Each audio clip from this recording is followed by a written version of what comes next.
వెంటనే జడ్జిమెంట్ ఇచ్చేస్తారు, అంతేకా. స్తోత్రం చెప్పడం గట్టిగా. నాకు ఒక అమ్మాయి చెప్తుంది, అన్న నవ్వుతుంటే ఎందుకు అమ్మాయి నీకు ఊరికే నవ్వుతుంది అంటాడంట. నవ్వడం పాపమా?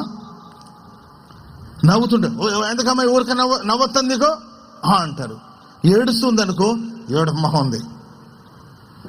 ఎక్కడ తగిలిదో మన కొంపకి, ఎప్పుడు చూసి ఏడుస్తూ ఉంటుంది. దీని ఏడుపు వల్లే మా కొంప ఇలా, ఏదో ఇంతకుముందు కొంప బాగున్నట్టు, అర్థమైంది. ఇంతకుముందు ఏదో ఆ కొంప గొప్పగా ఉన్నట్లు, మహారాజు వంశం అయినట్టు, అర్థమైందండి. ఆ ఇల్లేమో పెద్ద మహారాజుల వంశం అయినట్టు, ఇది మా కొంపలోకి ఏమని వచ్చిందో శనిలాగా వచ్చింది, ఎప్పుడు ఏడుస్తూ ఉంటుంది. దాని ఏడుపు తగిలి మేము ఇట్టాయమని ఏడిచినా తిడతారంట. ఏంటండి, ఏదైనా నచ్చి ఏదైనా ఫుడ్ కొంచెం ఎక్కువ, ఒక ముద్ద ఎక్కువ తినిందనుకో అటు చూస్తారంట.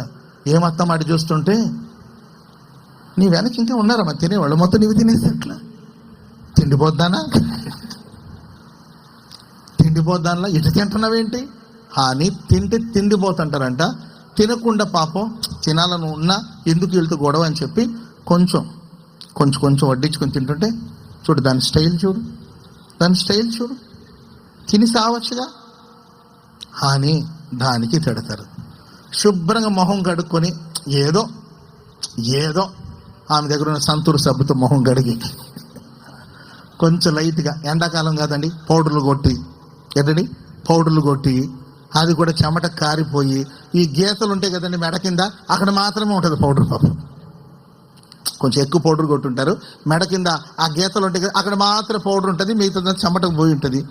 ఏదో కొంచెం శుభ్రంగా ఉందాం అని అనుకుంటే ఎక్కడికి వెళ్ళాలి అమ్మ ఇప్పుడు నువ్వు? ఎక్కడికి వెళ్ళాలి నువ్వు? ఎవరి కోసం అలంకరించుకుని ఉంటారు. శుభ్రంగా ఉండడం కూడా తప్ప.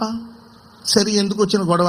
ఆడవాళ్ళకి చాలా కంఫర్ట్, వాళ్ళు ఎంతో ప్రేమించే, వాళ్ళు ఇష్టపడే, వాళ్ళ దగ్గర ఏంటంటే విస్తారంగా ఉండే నైట్ వేసుకొని తిరుగుతున్నారు అనుకో, మురికి ముఖం ఎప్పుడు చూసిన నైట్లో తిరుగుతుంటారు. అర్థమైందండి. నేను ఏం చేయమంటారన్నా? మీరేమో సర్దుకొని వెళ్ళాలమ్మా, తగ్గించుకొని వెళ్ళాలంటారు. ఇంకేం తగ్గించుకొని? తింటే తిండిపోతుంటున్నారు, తినకపోతేమో స్టైల్ కొడతానంటారు. శుభ్రంగా ఉంటే ఏమో సోకులు మారిదంటారు, మురికిగా ఉంటే మురికి ముఖంది అంటారు. ఆనందిస్తే అంత నవ్వు ఎందుకు వచ్చిందో అంటారు, ఏడుస్తాము ఏడుపు ముఖంది అంటారు. ఏం చేయను? గలగల సెలయేరులాగా మాట్లాడితే నోరు ఎక్కువ దానికి అంటారు, మౌనంగా ఉంటే ముచ్చుదాన్ని అసలు నమ్మొద్దు అంటారు. మనుషులందరూ అపార్థం చేసుకునేవాళ్ళండి. కానీ మనం ఆరాధించే దేవుడు లోపల మూలుగుతుంది ఆమె బాధ. 15 సంవత్సరాలు ఆమెకు పిల్లలు లేరంట.